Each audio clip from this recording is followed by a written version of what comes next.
ole kan soi masak du chunak tu ka hei kan NGO coordination committee ten Manipur kan unaw te an thlawang kan hau na te kan support na te tin tuar an ni awanga kan tuar pui na te atulanga kan support na tarlan nan kongzo an siam do na chumia chuan ke ni na heng hi chu kan thu pui le kan policy pui ber an ni awangin nak tu ka he kongzo hian emene thok tu le mi pui zong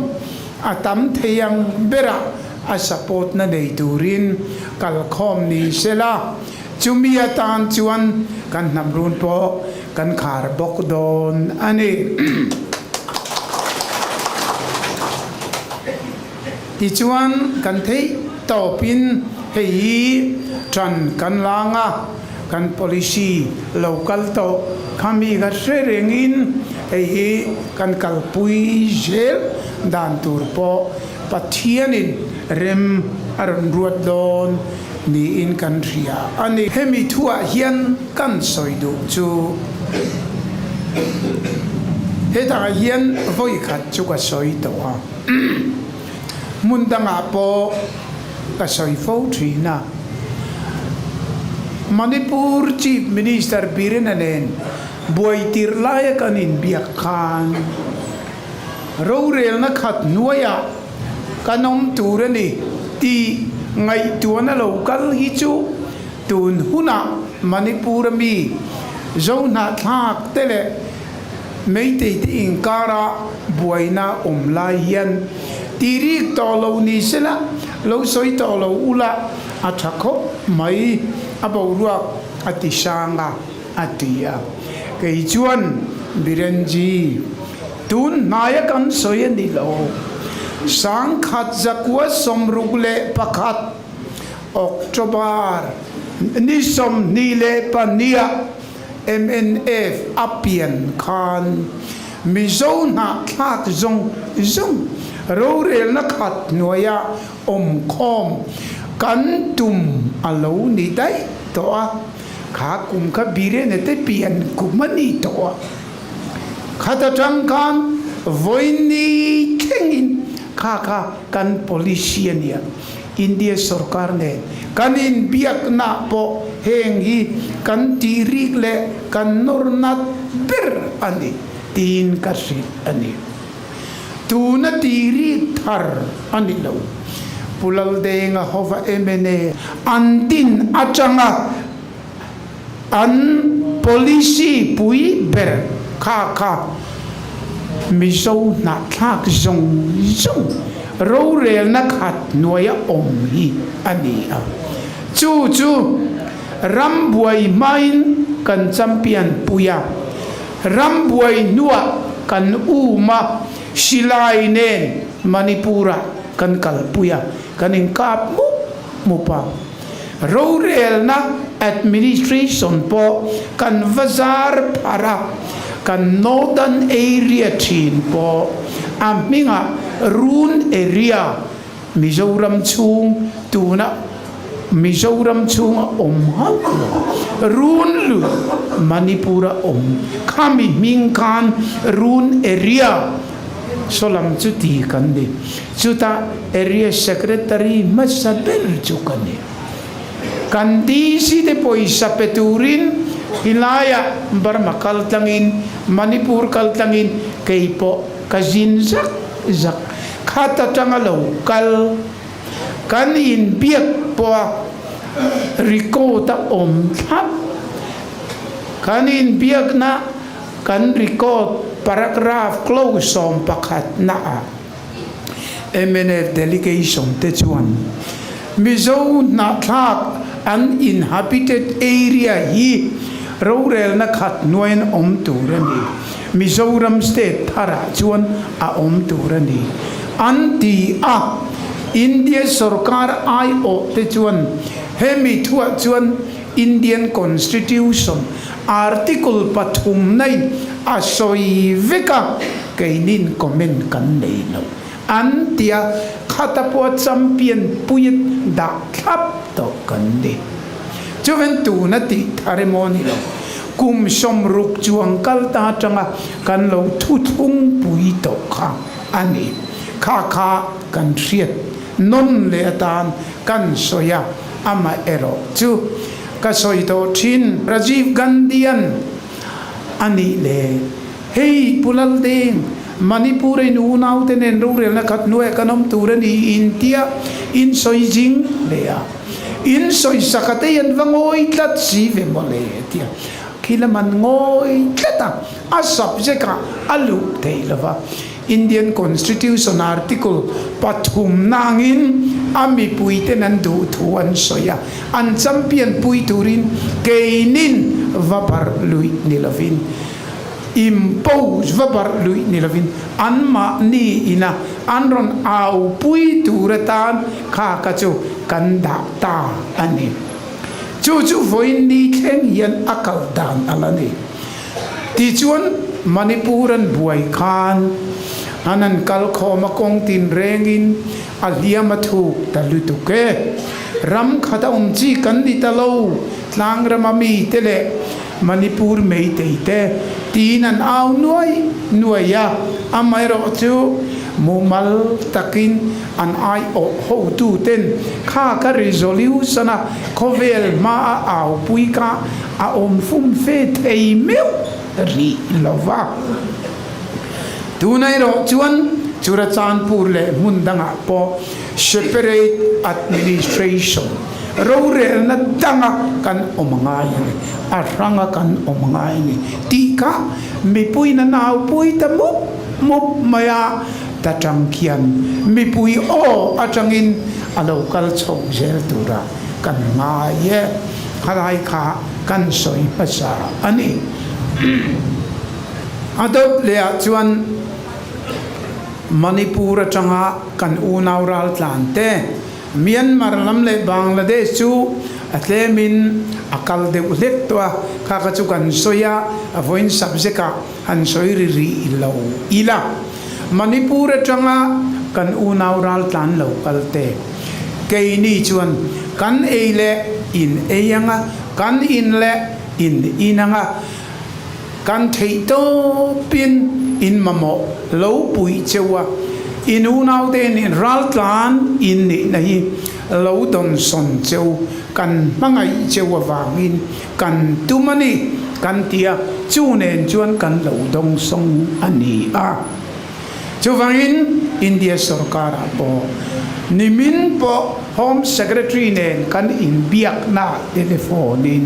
min rong bia chumi ka biak na po chuan ramdangami local te chu thu khatani India ram chunga buaina wanga zorama ral tlan te chu Prime Minister poina soya Home Minister poina soya thei topin an eile in turle an chen na turte kan thei to pa puya tran pui kan tumaniti in puang dum sia engatinge Mizoram sarkar ina khaile kan ramalo lut asang sing pi ron pui ro kan ti in ron pui thei reng lo khatamaliam to kan ngai dan cheui dik tak chuan in riat atha Ajay Yanya Union Home Secretary Ajay ji refugee Burma tanga local kiro India Bangladesh ami kiro India zoram mi pui ngai dan chu he hian ni sang kha ko somsari pakhata is Pakistan Musulman ramatanga refugee sing rual po nilo nuai rual po nilo bakta duai rual West Bengal la local zong cho lo pea lo chom dola lo boy pui tu khatu tenge foreigner Musulman foreigner ramatanga local mặc ta đuôi tiêu rual lâu cho mà lâu chôn đó là anh hoa bây chôn ra thuầm bia independent sual pui te ka tu tinge India sarkar ni ka Burma tanga local Bangladesh tanga local soi thei kan omemi India sarkari katingat ani nimin kam chu wangin tun phei chu Manipur tanga kan unau te ani nang mani pun kan puyang intikam in pui si lova Mizoram in kan ngai dan chewi at leu palang ti po kan lau ko mai katia asoi po kasoi na viau ani eng poni se khang kachu aranin her chuak chau tura ngai ina voina kan soi du chu India ram hi tun lai chu group nia ain chen phuk maya ama poina ni thova le lama chuan NDA ani a le lama chuan ama chuan UPA ani a le lam BJP akai ruai le a ho le lam Congress na kai ruai le ho te chuti pani chokal renga tu nei ro chuan UPA khan an minga INDIA India tinan tlaka ti khan anin ti kompran le ta a ai nga poni se ke ni chu NDA ma na tanga kan nakha kan la son chuang lova amma ero chu chu ti lai chuan NDA kai ruina an thu angin kan kal mia lo kami grupa kan tel mai Congress grupa kan tel du lo kan in surei lu to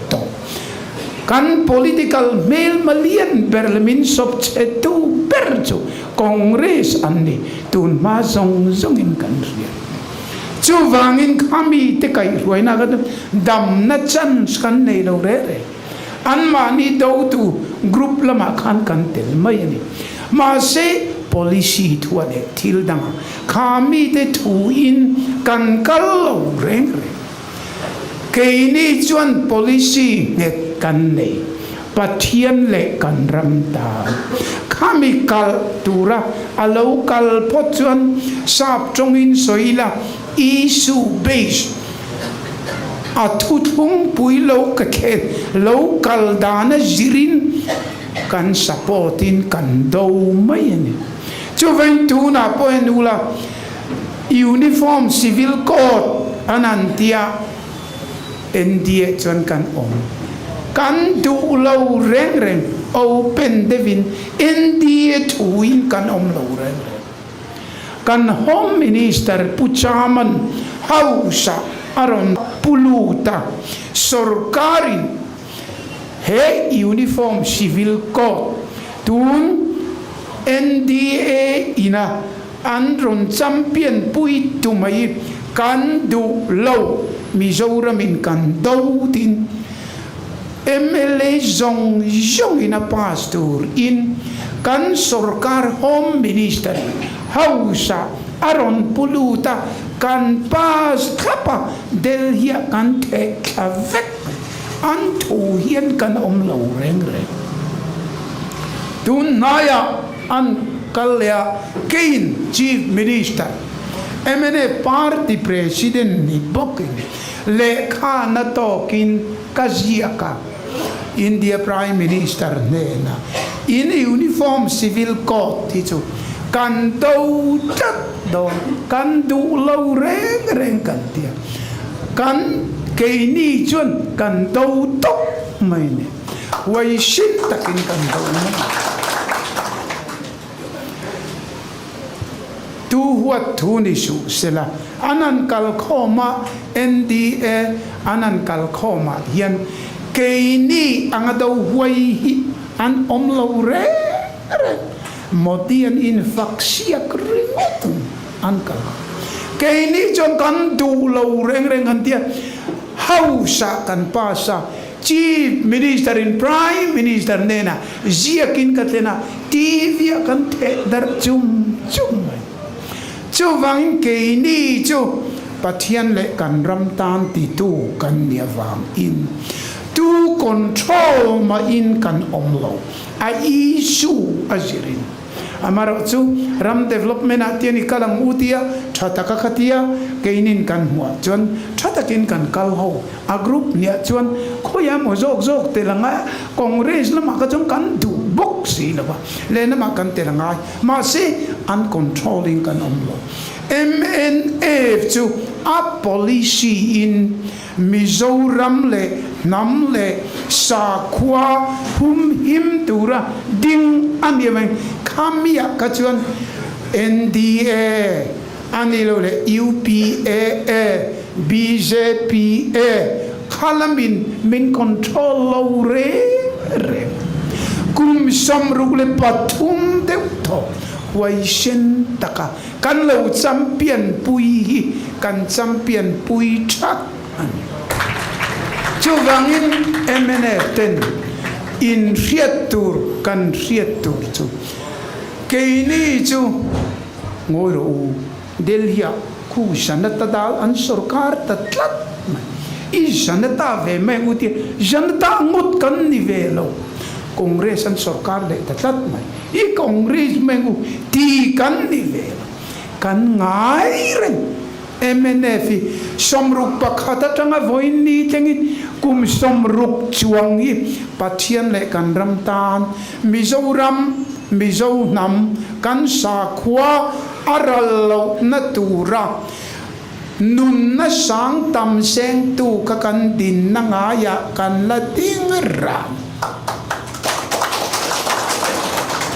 chen khatin min soi sel na BJP an hlau chu ti khatin te kan hlau okong lo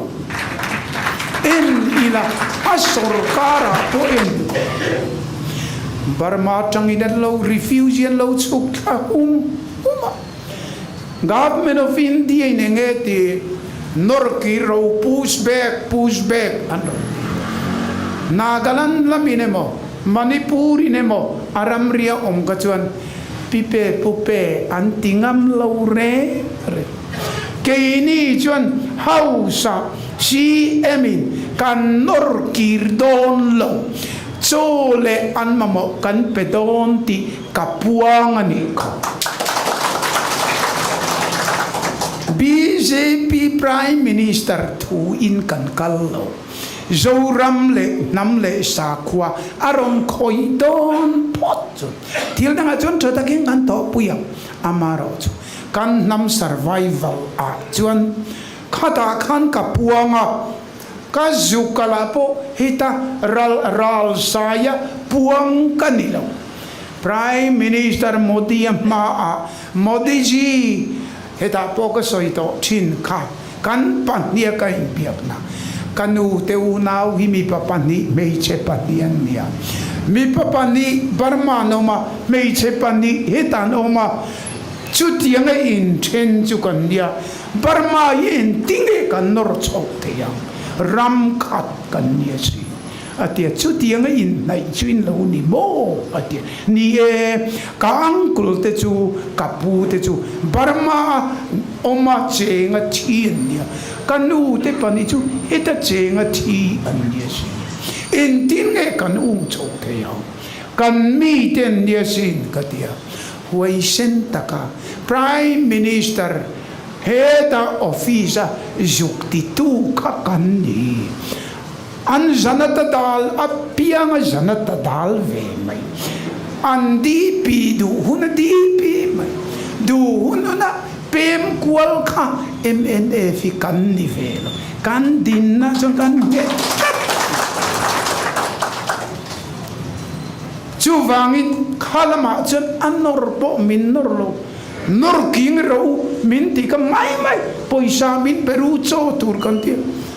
vai bel se tum noi ja tum vel tu min pe mana antim le diu ta ro zo ko khati zo kan ya kan so yang kan Burma ho chu nor kir don lo anei tur chong min peru kan juk tia ta deu ile min tia ma se min pe tho mai kha min e fian chu wangin ten khatin du huna party an sona du huna an pakai anga midang kha party sona a isu adik lo pa oni ekapu ji sap ti zel turka kan di velo rim ani chu wangin tuna point kan riat tura chu uniform civil code kan ram kan nam kan sa kota na thalo chu hau sha sarkarin kan do thapa kan pass nana chief minister the party president India prime minister nena kan do thata chu le khanen kan pe hal vek ani chu wangin khata kan chen katin NDA an la ni tlata tia min soi e kai an tum thi nang ni hulam in thak khenga pianga du huna tui anga nget lo ho khan ke ni nit taka ding te nang ni ange motia midang ne na min soi chiat nan in man ka ngoi ro nang ni ang kha kan ni ve lo ve kan tian chu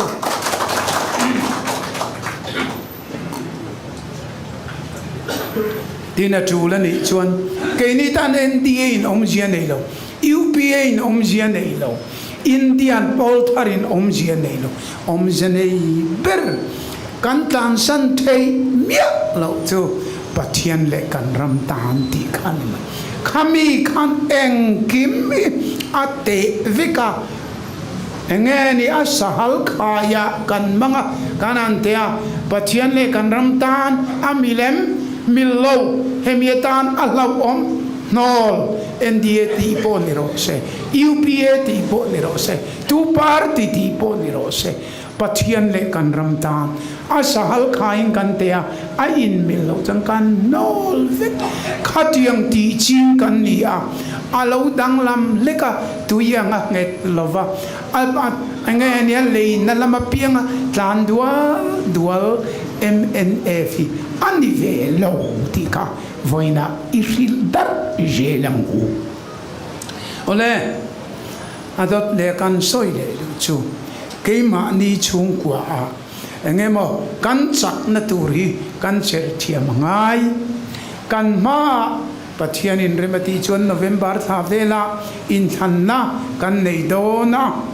chumia chuan kan chak na tur hi kan riat thiam ngai atira chuan lunglei lama kanan ti chia sota I chuana in thana kan ti chedeva kan ZPM unauten kutan beng ring lutuka ti chuanan an kalta a amma ero chu an chapo talutuk devanyang atuk loka candidate anan puang ta a an candidate puan chia kha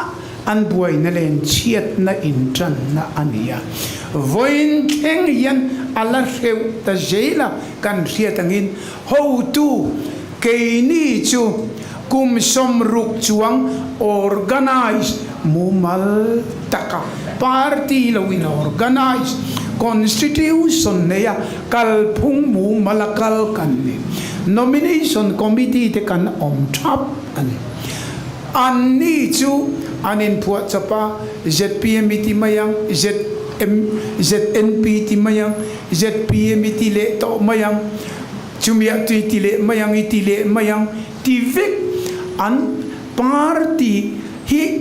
engeni angel hetin aruang am hi a in ti fel travelofa atharlam thak kheng mun lutuka chu wangin anan kalpo hianila keini chu kan candidate tur te chu ho tu aruat tur nomination committee elected OB le midang te khang khan kan entrap ani khami na tha kan ti kha kan vasom chat ani mimala an I thu an lo soyani chuan khang ka chu om ziala nei lo chu asoi te po mimal te chuan tu ne mo an lo soy amar chu ZPM u nau te chu ho tu pakatin hemi bia lai ding don dia hemi bia lai ding don dia an lo nge ni sepung vung kha mol te nan lo vi tir cheu maya an hual na chin chen mol te vi dan lo tam ta lu tu ka hanan puang meu chu mol te chuang ta cheu maya ni chu chuan buai na ni ta ni ke ni chu in su buai om ve lo re re ho tu te na o a authority pangai nomination committee na o kantia ani le o hemi chu bial lo vil roti kan nomination committee member jing mi nang ni panigan lo var sil ro kantia kan record thap ani chumian ye wang chuan ke ni chu kan buai ve lo an ni an buai na ka atira an rita lai maya lung lei lama ZPM ban puya thenge ti te po alo chuak ta ni ka tuna hian actual pui chu aliam adai ta de ve kan ZPM u naute candidate in chu in TMO kan TMO ni mai the ani teu lo in thana nai tul buai kha tul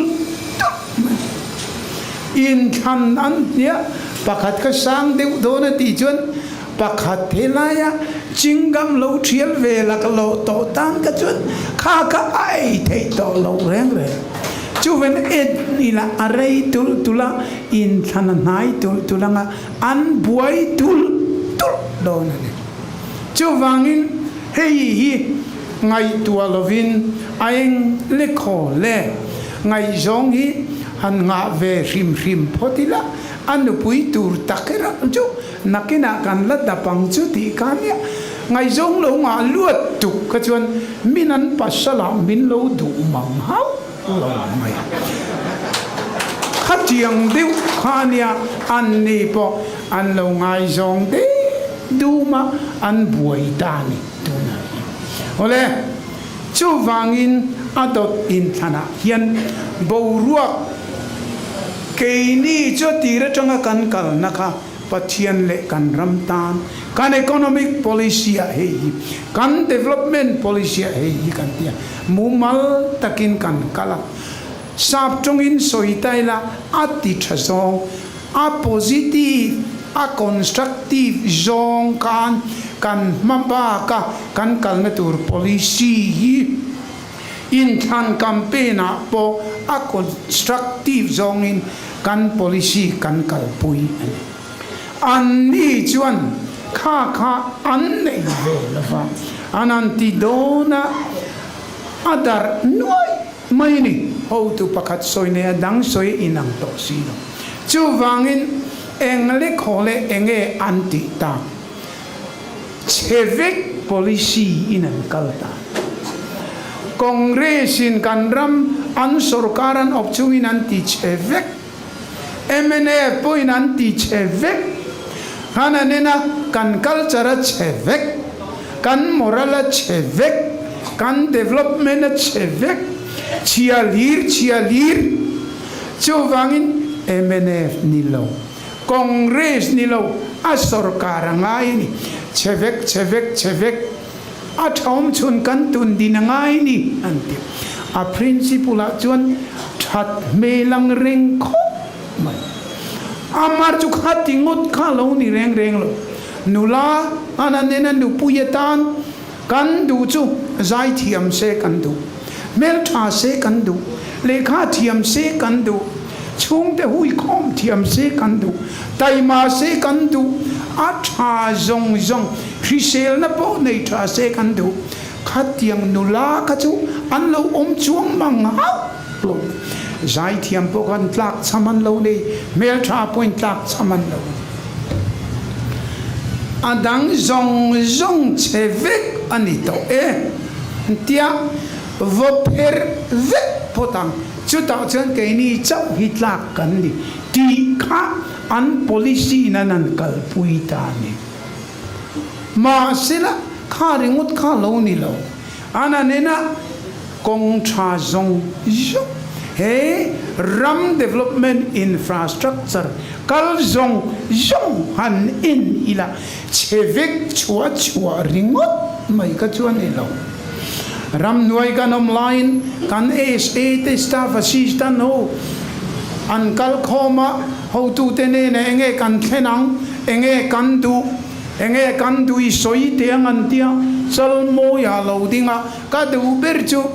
a cheber hian ringot mai ne elai kan puchal mo I chu ni lo ni a adangani a cheber dua anti ta chian khatiang kan midang zong I a cheber vek in sakua a sorkara polisia administration a ti chevek angin chua kha an ngai tuana zong ka khata kana kalvek ram fuita kat ni lo reng negative lom vek keini positive pathian le kan ram tan tia kum somruk tlan ngar tele chevek a cheber du ateringot mai ka ram fuitir tla an ni lo reng amar chu mi puinan nena Assam Rifle no chuaka mineko capital thardina secretariat de song din ut tu te so tu tenge moni a chevek emoni anni heta millennium center poimo tin re din tu hekti a chevek lo memoni anni le kum som ruk chu lal panakai huai pathian le kan ram tan tia mlo martar zong tega a chevek emoni anni le voi khachu putar pakhatin mani lokhan a beitu te la chuan an beina sa cheu sia independent pon sual love anti chewa tia ngoi te kapu hetia soyo chu kan independent sual lai kan tu mantel pe mia lavania katin khati lai independent sual lai tel du lo le tel pe lo ho kan dia independent an sual lo ti tel ve de upo tel tuan tling pe lo ho kan dia soi tu ni tel tuan tling pe khang ho ka chonan soi mia lo katia ani ang reng khop ma etin ni tu chiak nge ni ani asoi tu te ani chevik ti tu te yan mundang chu soi lo sang ka kwa somriat le paru ka tanga zoram overground politics kanum dan le kan te ching chive dan zong han en ila soi tu hian omemoni le chu wangin hetian chevik angalan tir antuma enge mochen mi an mina amar chu tuna chuan kharingot chuanilo pulpit langa tongin kan rami chevik anga soi kan chinga hei chu dik lo tin minan ron auto tat mai ko thanu pa pastor ten kha ka chu enge ni mi bei dong nun ani a cheber du ho nun ani chu wangin kha antlan yam chanta ti chuan an tactic la chu tun ma poinin thria Mizoram Chief Minister tan tungei du berantia anan zot khoma pakhat khachu keini ho te pu ho la te chuan kan phalo em lor la ma se emele hi pasari ponei thei chuang re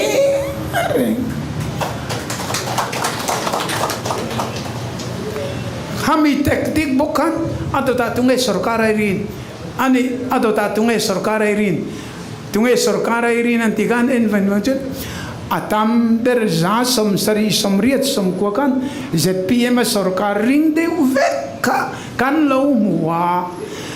an edit ma kan MNF sarkar ring chang teka an pai lo ka kan semia hatiang te chuan zo tila in za chia pokale lam ka kat vekila za in tu party sarkar moka an ring mai do na si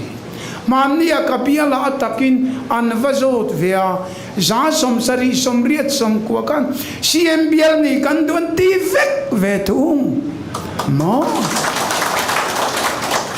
an le khaden zokar nungam chin chia mga tin ka chuan rinain an man thei via wa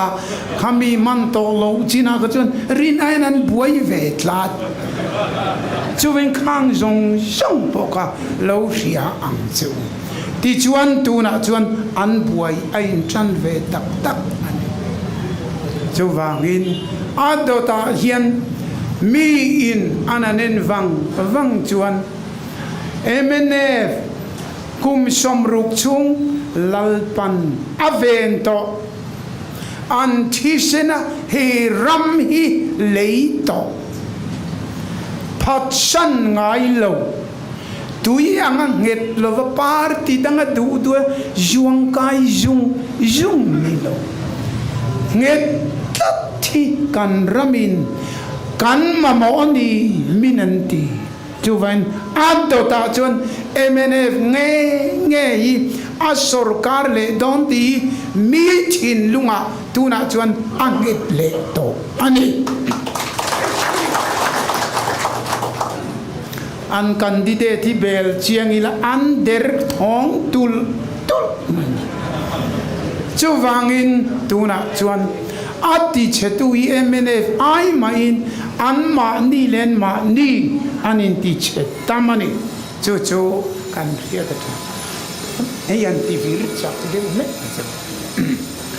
chu ania chu wangin in lo thlapang ange atopa enge ni ka soi fo chin chong tuman mithat lebel chi bok kan chung nung ma ye atiang do ram tan nun na petu tisena leitu pathian le kan ram tan tia kum som ruk lo nget tat tu yi kum som thum chung voi som vel pem kwal ai chuan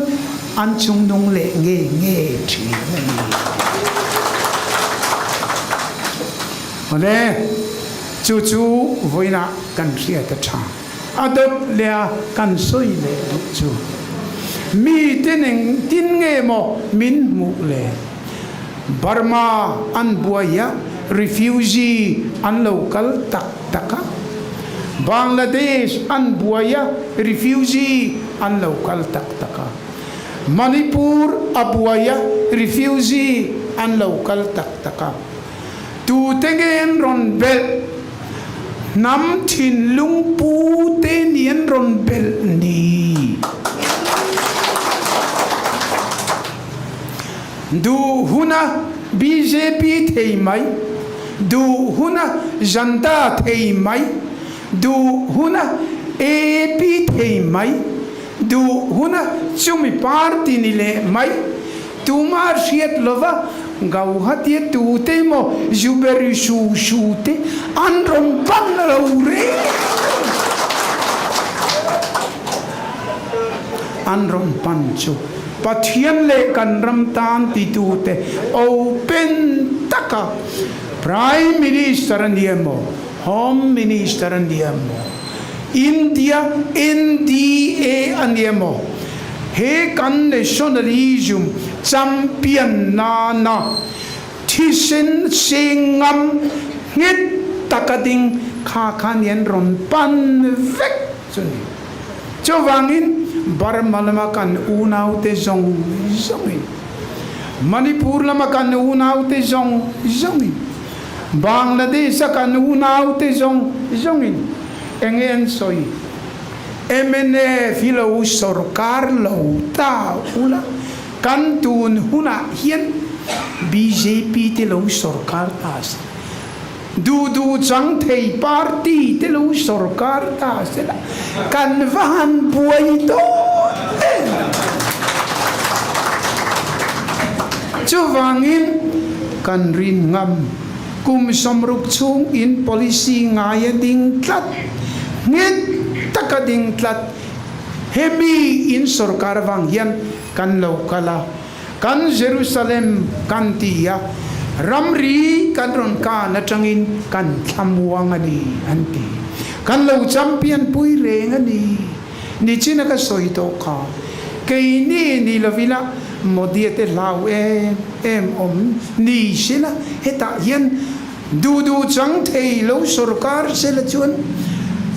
engange Burma refugee khatiang ai lo khol signatory India sarkari kan ni velave nam choro push back ti sela pipe pupe tingam mia lo tur an MNF ero chuan huai takin hausa opening prime minister office a champion puingam ani kha tifu ani dina ani Manipur in androntia tuna po kongen thamuan na parti danga an thamuangem Mizoram ni na an lo pui along parti ya chun MNA nam thin lungpu nam ril rupu nam champion pui ngam tu hemi an thambuan pui per ani Manipur atangalo kal zong pui tunan soichu Bangladesh kan unau te zong in Burma lama tanga kan unau te zong in Manipur tanga kan unau te zong MNF in lo sarkar lo vanga in hun lai hian kan lo lut kan lu lai hian in hun lai ni lo vang ti alo va lau om ta chu wangin in than dot lia po kan mamo tran don chu nang ni lo hi an sarkar ang ti kan va lau chu wangin in sarkar hi kan duwe mo du lo lame mo chu tu khat kan ngai zong lo ve mo chu tu khat amma mo in kan mamo che wani anti ani adik che an mamo ani MNF sarkar Delhi atul huna hlau lo ngam Delhi atul huna antana tiltra soi sak ngam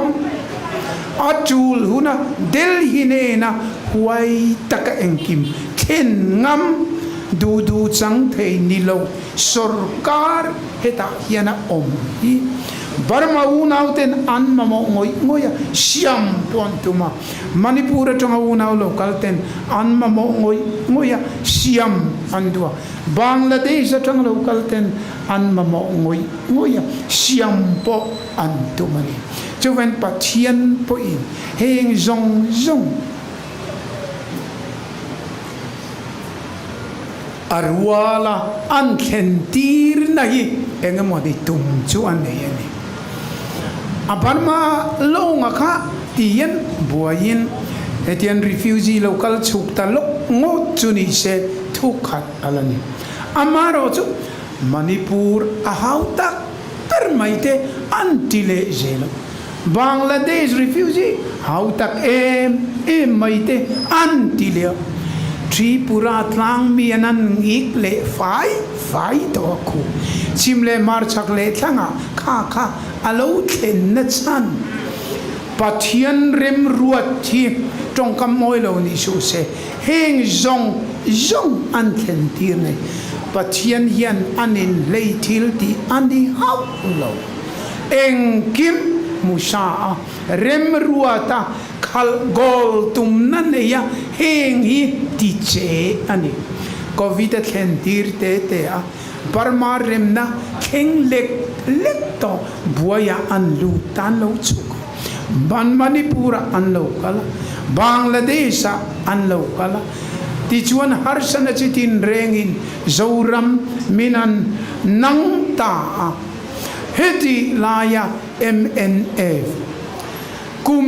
heti lai taka sarkar na chang tur hian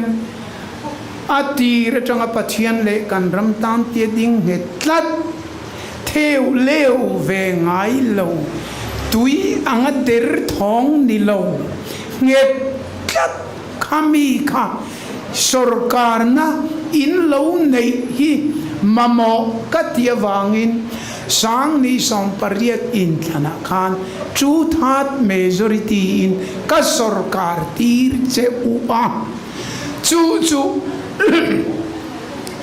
chu mamo na chu Burma na mamo na chu Manipur le Bangladesh na mamo na chu usual jail dona chu vena dot le poyan nang ni lo chu adang hi man tlak an om lo pathianin atien nge yang chu ti ni lo se anan por fe to ka in than tlenga por tlang thei tura pathian hian ruam manom tak anan por chanale an per dar le nuai tamai ni MNF chu zoi tapin ngai rengin kan culture char mai ni chu wangin tuna po hian mi in heng North East politics pum pui kan en hian khoi ngen en Middle East politics sa chuan Israel bekhek an tir thup mai North East politics sa chuan heng Burma Bangladesh Manipur le Nagaland te Tripura te North East politics sa hian MNF le Mizoram sarkar an tir thup mai apoi mo tlat chu wangin rem na siam turni sela chin fel turni sela tu ne na nge jual kova tu ne na nge kal na tur ti hi minan trevet birenan minron phone point kapu min ti ve ngatania ania kan far wal ve ni ve buka kapu North East Chief Minister a senior ber experience nga ber rem na siam le political boy chin fela chuan number 1 inia nang lo chu heta hian ron tur le han kal na tur po kan nei chuang lo ati an boy lim khan tina dik po dik chia reng ani chu wangin tun huna hian MNA party